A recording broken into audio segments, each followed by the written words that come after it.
आषाढी वारी निमित्त वारकऱ्यांच्या सेवेसाठी ठाण्यातील आसरा फाउंडेशन तसेच महाराष्ट्रातील विविध जिल्ह्यातून आलेल्या आरोग्यम, square light foundation Navi Mumbai, Sahyadri आरोग्यम, वर्धनम नाशिक, महावीर ॲक्युपंक्चर, आसरा मुक्तांगण फाउंडेशन, पवित्र ग्लोबल ट्रेनिंग हब ठाणे, प्राकृतिक चिकित्सालय कल्याण, आशीर्वाद ट्रेडिशनल हेल्थ केअर, कृष्णा आरोग्य वर्धमान पुणे, सामाजिक संस्थांच्या सहकार्याने लोणंद सातारा येथील समता माध्यमिक आश्रमशाळा येथे सलग 4थ्या वर्षी संस्थेचे सचिव सूर्यवंशी सर यांच्या सहकार्याने मोफत आरोग्य तपासणी शिबिर तसेच मोफत औषध वाटपाचं आयोजन करण्यात आलं होतं।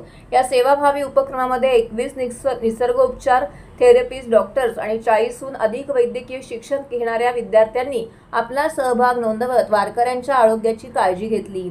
अनेक वारकऱ्यांना आवश्यक औषधं आरोग्यम संस्थेमार्फत वितरित करण्यात आली। या सेवा कार्यातील अनुभव सांगताना आसरा फाउंडेशनचे विश्वस्त प्रदीप पाटील म्हणाले, वारी पंढरीची सेवा आरोग्याची हे केवळ आमच्या उपक्रमाचे ब्रीदवाक्य नाही तर आमच्या अंतरात्म्याचा आवाज आहे।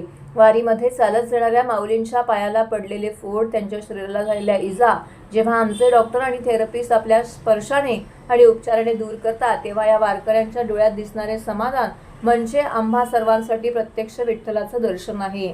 तसेच उपचारानंतर समता प्राथमिक माध्यमिक कनिष्ठ महाविद्यालयाचे सचिव पवन सूर्यवंशी यांच्या उपस्थितीमध्ये सदर शाळेच्या प्रांगणात वृक्षारोपण करण्यात आले।